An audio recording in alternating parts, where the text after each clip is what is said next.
Bonjour les frères et sœurs, bienvenue sur ce bon toit. Que la paix du Seigneur soit avec vous. Nous sommes de retour pour un témoignage puissant. Et ce témoignage puissant va nous donner beaucoup de révélations. Dans ce témoignage, cette personne va nous dire qu'elle elle a eu une vision. Dans cette vision-là, elle a vu des choses, des gens aller en enfer et d'autres aller au paradis. En fait, personne aller au paradis. Cette personne va nous expliquer et nous raconter tout. On va l'écouter d'abord avant de réagir à la fin. C'est parti. J'étais à l'église ce matin-là. Le Seigneur Jésus-Christ est arrivé et m'a demandé de le suivre. Je me suis vue à ses côtés et il y avait des cercles et des vibrations autour de ma chair. Il m'a dit, « Tu es préoccupée, Jocelyne. » Je lui ai répondu, « Non. C'est juste que... » Il reprit, « Tu es préoccupée par tellement de choses. Ça ouvre les portes au malin. Pourquoi ces préoccupations si je suis avec toi ?» Ensuite, il m'a serré dans ses bras. Je me sentais aimée à 100%, sans faute, sans arrière-pensée. Je ressentais une paix indescriptible. Ce genre de paix et d'amour dans lesquels on se plonge sans hésitation, sans réfléchir, sans contrainte et on n'a plus envie d'autre chose. On ne veut plus que ça finisse.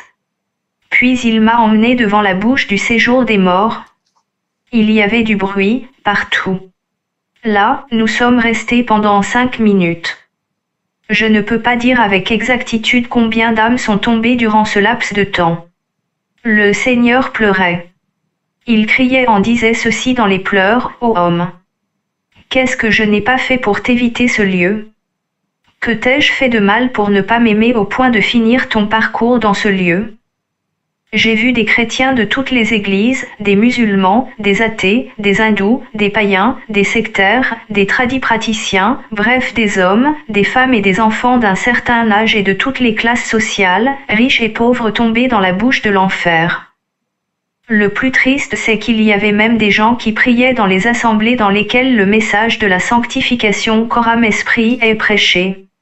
Le Seigneur pleurait amèrement en voyant ces âmes tomber sans cesse dans ce lieu. Les âmes tombaient au séjour des morts comme un camion qui baigne le sable sans cesse. Les gens du message de la sanctification totale qui tombaient dans le séjour de mort étaient des personnes qui s'étaient dépouillées physiquement, mais ne l'étaient pas spirituellement. Pour certains c'était la colère, d'autres c'était le mensonge, d'autres encore c'était l'hypocrisie. Ce sont les péchés cachés en soi qui les emmenaient en enfer malgré leur dépouillement physique. J'étais embarrassée. Je ne savais pas quoi faire entre toutes ces âmes qui pleuvaient sans cesse dans les flammes de l'enfer et le Seigneur qui pleurait. Il me prit et nous quittâmes ce lieu pour monter. Nous sommes arrivés au ciel. Là, le Seigneur m'a placé devant le portail du ciel. J'ai mis là plus de 30 minutes, aucune âme ne parvenait à rentrer. Je voyais des âmes venir au loin en direction du ciel. Mais elles avaient pour certaines de petites taches sur leurs robes, pour d'autres leurs robes étaient froissées, d'autres encore avaient de grosses taches sur leurs robes. Tout cela n'arrivait même pas au milieu de la piste qui mène au portail du ciel, un vent impétueux les dérobait comme un tourbillon et les jetait en enfer. C'était aussi la même chose avec ceux qui avaient les robes sales. Ceux qui étaient nus n'avaient même pas accès à la piste, ils étaient directement jetés en enfer. Pendant que j'étais là, j'ai vu 2 géants anges avec 2 ailes chacun, ils étaient vêtus de blanc et brillaient intensément comme de l'or pur. Ils venaient en direction du portail du ciel. L'un d'eux tenait un joli panier en or dans lequel il y avait un bébé nouveau-né, l'autre tenait un registre sur lequel était écrit en lettres d'or l'identité de l'enfant et en bas il y avait une inscription mission interrompue. Sur un écran, il m'a été montré ce qui s'était passé. Ce bébé était né dans des conditions difficiles et les docteurs ont dû faire un choix entre sauver la mère ou l'enfant. Ils ont alors choisi de sauver la mère qui est restée inconsolable. C'était la femme d'un pasteur américain qui vit au sud-ouest du Dakota. Je voyais cette femme sur le lit d'hôpital en train d'être consolée par son mari que le Saint-Esprit inspirait. En même temps que le pasteur consolait sa femme, il était aussi réconforté parce que le Saint-Esprit l'inspirait sur ce qu'il devait dire en rapport avec la situation qu'il traversait. Et le Seigneur me ramena ensuite à l'église. Contact, plus 200... Bien. Vous avez entendu ça? Vous avez entendu ça? On nous dit que beaucoup d'âmes étaient en train de tomber en enfer. Mais presque pas d'âmes entraient au paradis. Qu'est-ce qui peut expliquer cela? Qu'est-ce qui peut expliquer cela? Dieu est-il si méchant pour laisser les hommes aller en enfer? Pourquoi Dieu ne veut-il pas, pourquoi Dieu ne permet-il pas que nous tous nous allons au paradis aussi facilement? Mes frères et sœurs, moi, je me posais toutes ces questions avant, avant que je ne voie de mes propres yeux combien de personnes dans ce monde appartiennent au diable. Et laissez-moi vous dire que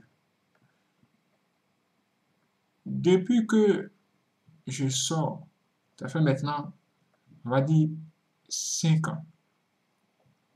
C'est-à-dire dans l'intervalle de 5 ans, les 5 dernières années, moi, je n'ai pas encore vu un vrai chrétien ici sur la terre.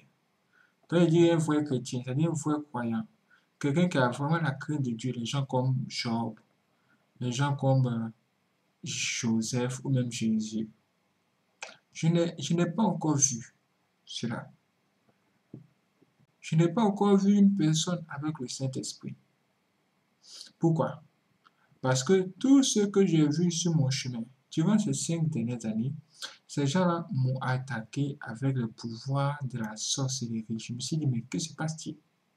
Et parmi ces enfants-là, parmi ces gens-là, il y avait des grands comme des petits. Il y avait des enfants. Et même le nouveau-nés étaient utilisés par leurs parents pour faire de la sorcellerie. Et quand ils grandissaient, eux aussi, ils continuaient la sorcellerie comme leurs parents. Mes frères et sœurs, ce n'est pas pour vous blaguer. À ce moment-là, quand j'ai vu toutes ces choses, j'ai compris pourquoi peu de gens vont au paradis. Et je comprends pourquoi l'enfer sera saturé. Regardez un peu les concerts des gens qui font de la musique profane. Vous voyez comment leurs concerts sont remplis. Maintenant, venez sur les réseaux sociaux. Regardez un peu les vidéos où on donne des conseils aux gens, où on leur demande d'abandonner le péché. Combien est-ce que ces genre de vidéos-là impactent le monde entier? Non, ce n'est pas juste une poignée de personnes. Sinon, la majeure partie des gens sont dans la distraction. Et ils sont dans la distraction pourquoi? Ils sont dans la distraction parce que ils ont reçu un esprit de distraction. C'est un esprit qui s'adonne à la distraction en réalité. L'esprit de la sorcellerie possède beaucoup de personnes dans ce monde. C'est comme on va dire que s'il y a 4 personnes dans ce monde, seulement une personne n'est pas possédée par cet esprit-là, cet esprit de destruction. Sinon, tout le reste, vraiment, c'est pas la peine. Si quelqu'un m'avait dit ça, je n'allais pas croire. Mais comme moi-même j'ai vu cela de mes propres yeux aujourd'hui, quand je suis là et que je prie, souvent, je ne prie plus pour que les gens se répandent. Parce que ceux pour qui je prie là, ou ceux à qui je fais du bien, ces gens-là, eux, ils sont décidés de m'attaquer à chaque fois que je décide de leur faire du bien. Des gens qui vous attaquent à chaque fois que vous voulez leur faire du bien, qu'est-ce que vous allez faire vous? À un moment donné, vous chercherez à vous sauver la peau vous-même. Et c'est ce qui se passe maintenant. Soyez sûr, peu de gens iront au paradis, voire personne. Si ce n'est qu'une personne, vous allez venir dans un pays, vous risquez de ne trouver aucune personne qui appartient à Dieu, c'est-à-dire toutes les personnes que vous allez voir dans le pays-là, toutes ces personnes-là appartiennent au diable. Ces personnes-là sont liées à la sorcellerie. Les choses que vous allez voir, c'est leur comportement, leur caractère, comment ils sont liés à leur tribu. Ce sont eux qui sont tout en train de dire, oh, moi je viens de telle tribu, oh, moi je viens de telle tribu. Ou bien ce sont les gens qui sont tout en train de danser dans les fêtes de génération, les fêtes traditionnelles, des gens qui sont liés à des choses bizarres. Ce sont en mettant ces gens de personnes qui aiment des choses artificielles, des choses vraiment qui ne plaisent pas à Dieu. Quand vous devenez chrétien, vous devez vous dépouiller de tout ce qui n'est pas de Dieu. Mais pour y arriver là, il faut avoir le Saint-Esprit. Et le Saint-Esprit là, ce n'est pas une chose qu'on se lève comme ça et puis ça rentre en nous. Comment vous l'expliquer même? En fait, ceux qui doivent aller au paradis là sont déjà connus. Ceux qui doivent aller en enfer aussi sont déjà connus.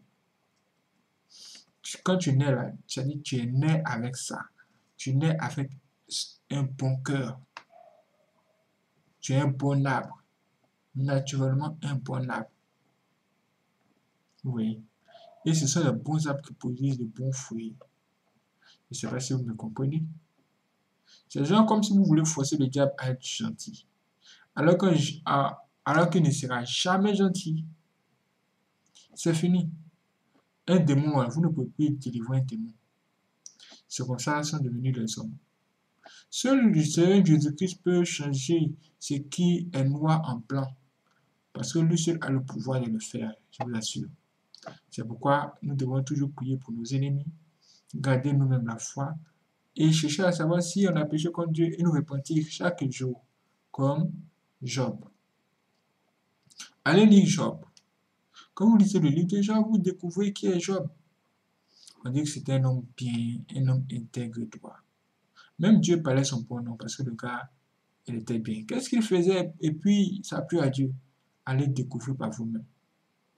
Quand vous allez essayer de marcher comme lui, c'est là que vous allez croiser le diable sur un chemin. Le diable que vous n'avez jamais vu, là. Vous allez le voir, mais au travers des humains, des gens qui vont vous combattre dans tous les sens. Parce que vous venez de trouver le chemin qui va vous conduire au ciel. Vous n'imaginez pas combien d'ennemis se trouvent derrière moi, mais je ne les regarde pas. Je regarde juste devant. Parce que là, devant nous, se trouvent de grandes choses. Que Dieu bénisse, frères et sœurs. Gardez la foi. Vous, les seuls vrais enfants de Dieu sur la terre, qui adorez Dieu en esprit et en vérité. Pourquoi on doit adorer Dieu en esprit et en vérité? C'est parce que les gens qui adorent Dieu devant les gens ici, les gens qui montrent à tout le monde qu'ils adorent Dieu sont les frères chrétiens ou les frères croyants, mais dans leur cœur, c'est le mal qui est là. Ils ont un cœur très noir. C'est comme une femme qui est très belle physiquement, mais elle a un cœur noir, d'où surtout sa apparence. Priez que Dieu ne vous trouve pas dans le péché le jour où il va revenir. Que la paix du Seigneur soit avec nous. C'est ce que je vous donne rendez-vous pour la prochaine vidéo tout à l'heure sur Ignace Born 3, notre chaîne de témoignages puissants.